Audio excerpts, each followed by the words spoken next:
Bismillahirrahmanirrahim. Assalamualaikum warahmatullahi wabarakatuh. Alhamdulillahirrabbilalamin. Salatu wassalamu ala asyrafil anbiya'i wal mursalin Sayyidina Muhammadin wa ala alihi wa sahbihi ajma'in, amma ba'd. Rabbi syrah li sadri wa yassir li amri wahlul 'uqdatam min lisani yafqahu qawli. Alhamdulillah, kita bersyukur kepada Allah Subhanahu wa taala, dan tak lupa kita bersalawat kepada baginda Nabi Allah Muhammad sallallahu alaihi wasallam. Allahumma shalli ala sayyidina Muhammad wa ala ali sayyidina Muhammad. Baik teman-teman sekalian, sebelum kita memulai materi yang ingin saya sampaikan, terlebih dahulu saya perkenalkan diri dulu. Perkenalkan, nama saya Muhammad Ilyas. Kami dari KSR Markas PMI Kabupaten Wajo, yang sebelumnya itu kami dimutasi dari KSR PMI Unit 003 Institut Agama Islam Asadiya Sengkang. Jadi teman-teman peserta di klaster KSE, peserta di klaster PMR MTS Asadiya Putra 2. Jadi kita berbicara PMI. Kalau kita berbicara PMI itu dimana di semua tingkatan itu ada, mulai dari SD, SMP, alia, dan perguruan tinggi. Bahkan selesai perguruan tinggi itu masih ada jenjang selanjutnya. Ya, kalau di SD itu namanya PMR Mula. Kalau di SMP itu atau di MTS itu namanya PMR Madya. Kalau di SMA atau di alia itu namanya PMR Wira. Sedangkan di perguruan tinggi itu namanya KSR, atau disebut juga Korps Sukarela. Mungkin itu perkenalan singkat dari saya. Insya Allah materi yang kita ingin bahas pada kesempatan ini yaitu materi donor darah. Ya, perlu kita ketahui bersama, ada berapa jenis darah. Itu ada 4. Yang pertama darah A, yang kedua darah B, ada juga darah AB, dan yang terakhir adalah darah O. Kenapa kita mesti bahas tentang donor darah ini? Terlebih dahulu saya sampaikan dulu bahwa darah dalam tubuh itu sangat besar fungsinya. Di antara fungsi darah yang pertama itu adalah mengangkut oksigen dari paru-paru ke sel-sel tubuh. Jadi mengangkut oksigen dari paru-paru ke seluruh sel-sel yang ada di dalam tubuh. Kemudian yang kedua, mengangkut karbon dioksida dari sel-sel tubuh, kemudian dibawa ke paru-paru, yang kemudian nantinya akan dikeluarkan. Jadi yang pertama tadi oksigen yang diangkut dari paru-paru ke sel tubuh, kemudian karbon dioksida yang ada di sel-sel tubuh itu diangkut juga dibawa ke paru-paru untuk dikeluarkan. Kemudian yang ketiga, mengganti sel-sel yang rusak. Ya, selanjutnya, jika seseorang mengalami kecelakaan atau sakit yang menyebabkan kekurangan darah, maka jiwanya bisa terancam, dan itu memerlukan transfusi darah, namanya transfusi darah. Makanya misalnya kalau ada kecelakaan dan itu terbilang parah, kecelakaannya terbilang parah, maka akan banyak mengeluarkan banyak darah, dan otomatis jika kapasitas darah yang ada di dalam tubuhnya itu kurang, maka dia pasti membutuhkan transfusi darah, Nah, kita harus tahu dulu apa yang dimaksud dengan donor darah. Ya, kalau donor darah itu adalah kegiatan menyumbangkan darah untuk tujuan transfusi darah, Jadi kita menyumbangkan darah kita untuk tujuan transfusi darah. Apa itu transfusi darah? Transfusi darah itu adalah proses pemindahan darah dari seseorang yang sehat dan memenuhi persyaratan ke orang yang membutuhkan, kepada orang yang membutuhkan. Nah, jadi kalau bilang kita transfusi darah berarti proses pemindahan darahnya dari satu orang yang sehat dan yang memenuhi persyaratan ke orang lain yang membutuhkan darah. Nah, itu adalah transfusi darah namanya. Nah, kalau donor darah itu proses menyumbangkan darah. Nah, darah yang dipindahkan dapat berupa darah lengkap atau komponen darah. Darah lengkap itu meliputi darah yang mengandung seluruh komponen darah. Adapun komponen darah terdiri dari plasma darah namanya, sel darah merah, sel darah putih, dan keping-keping darah. Selanjutnya donor darah itu ada dua. Yang pertama, donor darah sukarela. Donor darah sukarela ini adalah seseorang yang menyumbangkan darah tanpa mengetahui orang yang akan disumbangkan, orang yang akan dikasih darahnya. Jadi secara sukarela kita pergi ke atau kita mendatangi PMI, kita menyumbangkan darah kita di situ tanpa kita ketahui siapa nantinya yang ambil darah tak. Kalau donor ada yang kedua, ada yang disebut donor darah pengganti. Donor darah pengganti adalah seseorang yang diminta untuk menyumbangkan darahnya kepada seseorang dan dia tahu kepada siapa darah tersebut diberikan. Jadi kalau donor darah pengganti itu kita sudah tahu siapa yang akan kita kasih darah tak, ya, karena pada saat itu dia membutuhkan. Misalnya ada informasi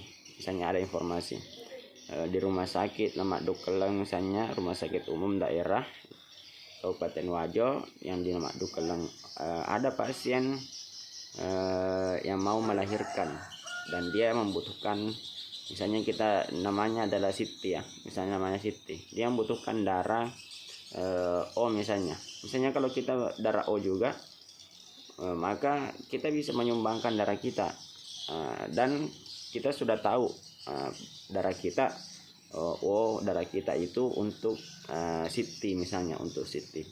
Beda tadi kalau darah sukarela, didonorkan saja darah tak, disumbangkan saja darah tak, nanti petugas unit transfusi darah itu yang akan memberikan kepada orang yang membutuhkan. Jadi tanpa diketahui siapa orang yang nantinya ambil itu darah tak, kita tidak ketahui. Selanjutnya siapa saja yang boleh mendonorkan darahnya? Ya, jawabannya adalah kita semua bisa mendonorkan darah kita, akan tetapi ada syaratnya. ada syaratnya. Syarat yang pertama itu adalah laki-laki atau wanita berusia 18 sampai 60 tahun. 18 sampai 60 tahun. Itu syarat yang pertama. Yang kedua, sehat jasmani dan rohani menurut pemeriksaan dokter. Kemudian yang ketiga, berat badan minimal 45 itu dulu, 45 dulu. Tapi kalau sekarang di PMI itu yang kita ambil adalah 50 kg. 50 kg itu minimal timbangan, minimal berat badan yang kita ambil kalau orang mau mendonorkan darahnya. Di bawah 50 kg itu belum bisa, kemudian kadar hemoglobin minimal 12,5 ya. Kadar hemoglobin itu adalah itu protein yang ada di dalam sel-sel tubuh yang mengantar oksigen ke seluruh sel-sel tubuh. Jadi hemoglobin itu adalah sebagai pengantar yang ada dalam sel darah. Kemudian tekanan darah sistolik, itu 100 sampai 180. Yang kedua, tekanan darah diastolik 50 sampai 100. Itu kan biasanya kalau kita mengukur tekanan darah itu kan ada dua nomor di situ, misalnya 180 per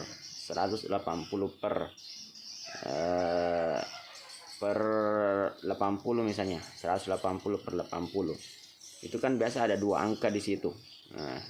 Angka pertama 180, kemudian per 80. Angka pertamanya itu disebut tekanan darah sistolik. Yang kedua itu yang 80 itu adalah tekanan darah diastolik. Jadi untuk sistoliknya 100 sampai 180. Apabila kurang maka itu tidak boleh, ataupun lebih 100 sampai 180. Untuk angka yang kedua diastoliknya itu berkisar 50 sampai 100. Itu yang normalnya.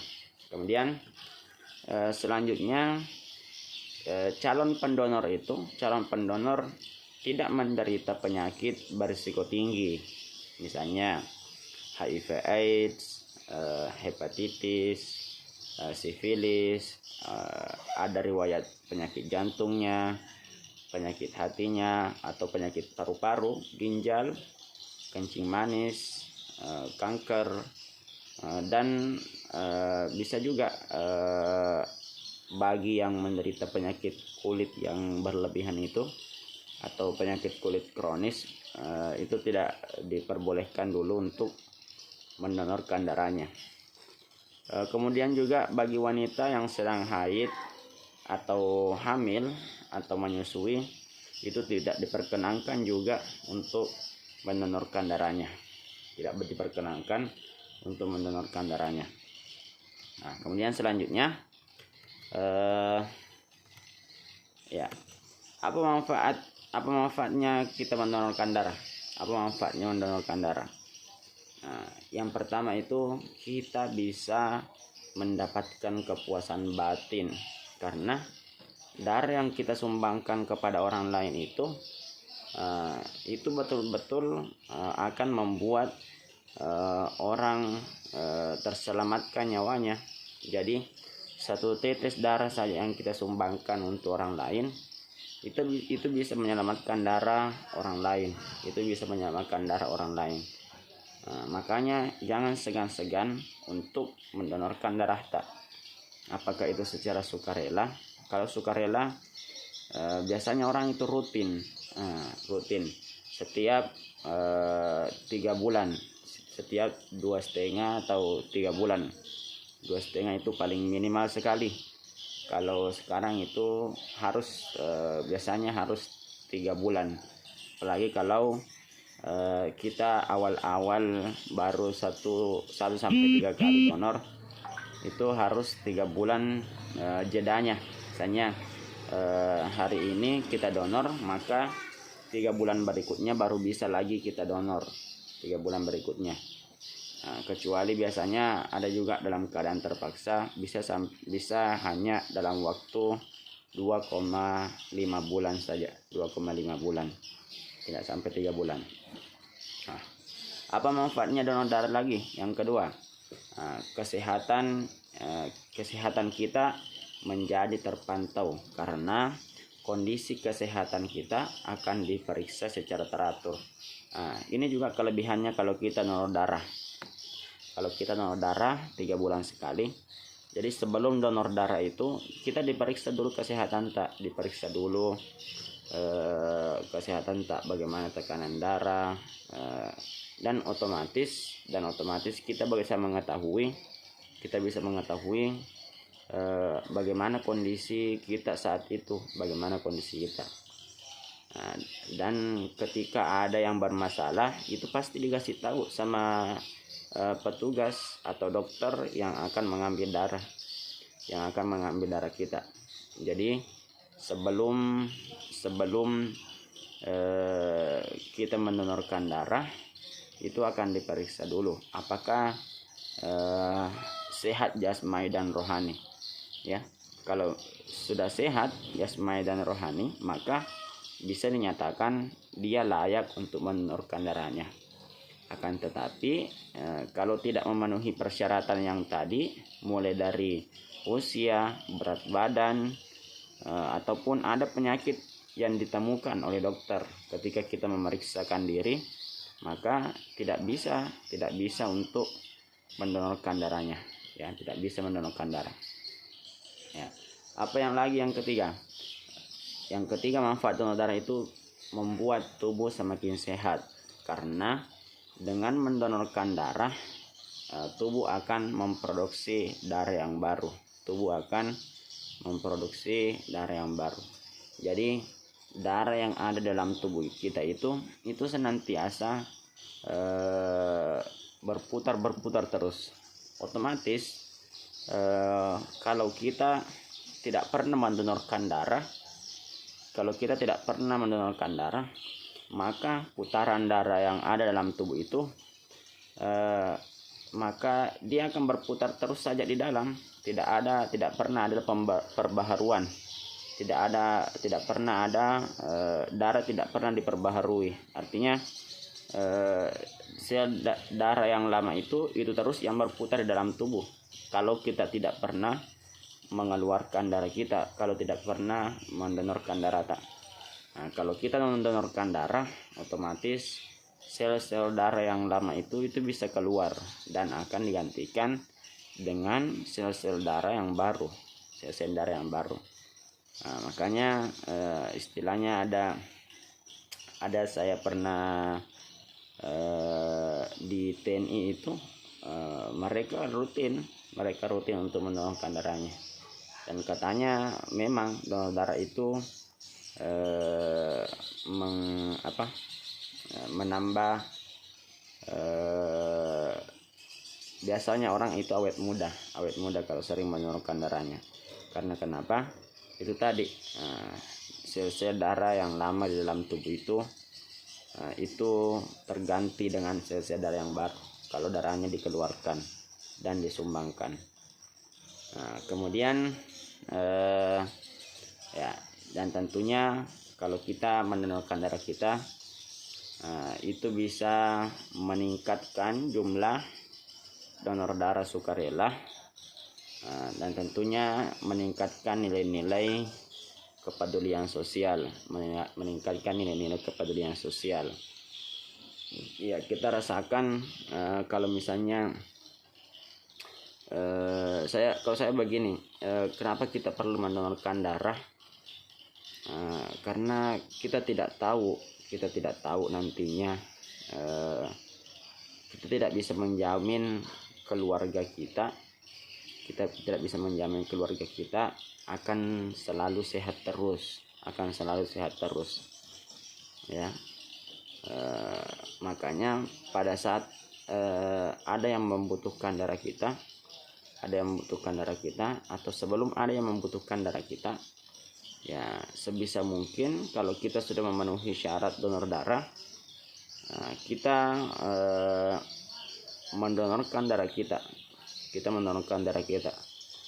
Ya, karena kalau misalnya keluarga kita yang terkena musibah misalnya, dan pada saat itu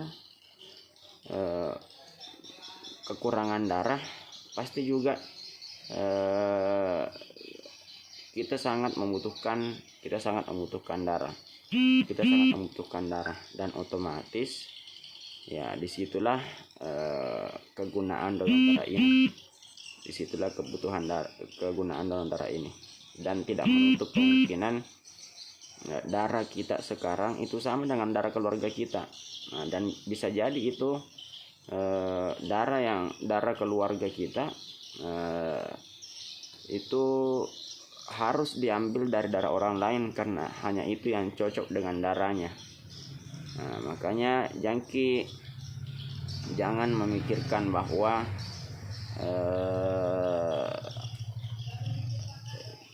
kita tidak mau menyumbangkan darah karena ada keluarga juga yang membutuhkan. Kalau saya sumbangkan darah, insya Allah pasti nantinya kalau kita butuh juga kepada keluarga kita, itu akan ada yang menggantikan juga, ada juga yang menyonorkan darahnya untuk dia. Selanjutnya, bagaimana kita menjadi pendonor darah? Ya, tentunya calon pendonor itu harus datang ke UTD. Apa itu UTD? Unit transfusi darah. Itu di PMI. Biasa juga kalau ada kegiatan donor darah sukarela seperti di kampus itu, di Asadia itu, sebelum ada yang namanya pandemi, itu sering diadakan donor darah sukarela. Maka kalau kita mau mendonorkan darah, kita langsung ke sana saja mendaftarkan diri. Di situ nanti akan diisi formulir yang berisi tentang identitas dan riwayat kesehatan. Dan kemudian tentunya di situ akan diperiksa calon pendonor itu, di situ akan diperiksa. Jadi jangan ragu-ragu untuk mendonorkan darah. Yang penting niat dulu. Kalau tadi syarat yang sangat penting, umur tadi 18 sampai 60, kemudian berat badan 50. Itu saja. Modal itu kalau sudah mencukupi itu, kalian sudah bisa membawa diri kalian ke UTD atau ketika ada pelaksanaan donor darah sukarela. Mengenai pemeriksaan kesehatannya itu nanti di situ diperiksa sendiri. Ada dokter yang khusus untuk menangani pemeriksaan donor darah, ya. Dan tentunya ketika selesai mendonorkan darahnya itu akan ada, kita dikasih kartu tanda anggota donor darah, ya, kartu tanda anggota donor darah, sebagai bukti bahwa kita telah mendonorkan darah kita,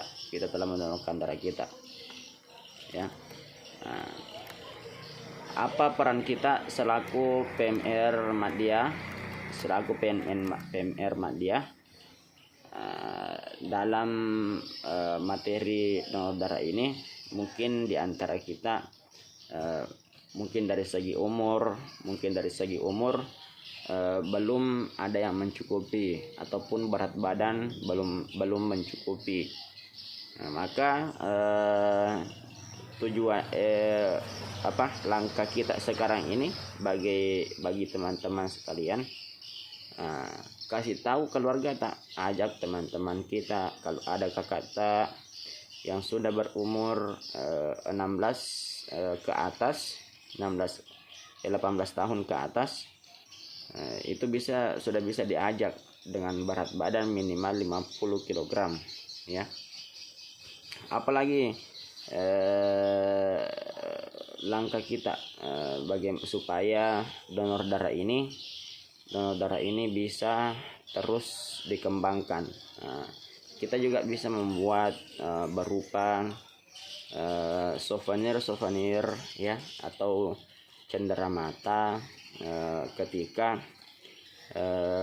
ada orang yang membutuhkan darahnya, ketika ada orang yang mendonorkan darahnya ya. Jadi ketika orang mendonorkan darah, kita kasih dengan ucapan terima kasih, misalnya kita kasih souvenir supaya dia merasa, oh ya, dia juga ada rasa bahagia ya, ada rasanya bahagia. Jadi otomatis dia semakin giat mendonorkan darahnya. Kalau kita belum, seperti itulah yang kita lakukan. Kalau kita belum bisa mendonorkan darah, maka itu langkah yang kita lakukan sekarang. Kalau kita tidak bisa, maka ajaklah teman-teman tak. Jadi silakan dipromosikan kepada keluarga tak. Tanya teman tak, tanya keluarga tak, katakan bahwa ayo donor darah tak, kak misalnya, atau orang tua kita, bapak ibu, ayo donorkan darah tak ya. Kalau bilang istilahnya dia tidak mau mendonorkan darahnya, tanyakan dia manfaatnya, bahwa kalau donor darah itu kita semakin sehat. Darah yang ada dalam tubuh kita itu dikeluarkan, sel darah kotor yang ada dalam tubuh itu dikeluarkan, otomatis sel darah yang baru itu akan menggantikan sel darah yang lama. Jadi kita semakin sehat. Jadi jangan takut Pak, jangan takut Bu untuk mendonorkan darah tak ya. Dan yang penting adalah sudah memenuhi persyaratannya yang tadi. Jadi mungkin untuk donor darah ini saya kira itu tadi yang perlu adik-adik ketahui. Jadi donor darah itu ada dua, ada donor darah sukarela, ada donor darah pengganti. Kemudian syarat-syaratnya dan bagaimana caranya mendonorkan darahnya. Dan tadi yang terakhir adalah manfaat ketika kita mendonorkan darah tak ya, manfaat ketika kita mendonorkan darah tak, dan tentunya bagaimana peran kita selaku anggota PMR, supaya banyak orang yang ingin mendonorkan darahnya, karena kebutuhan darah utamanya di Kabupaten Wajo itu selalu meningkat ya. Jadi kalau tidak ada kasihan yang tolong itu orang, itu bisa jadi terjadi kematian, karena kekurangan darah itu bisa menyebabkan kematian.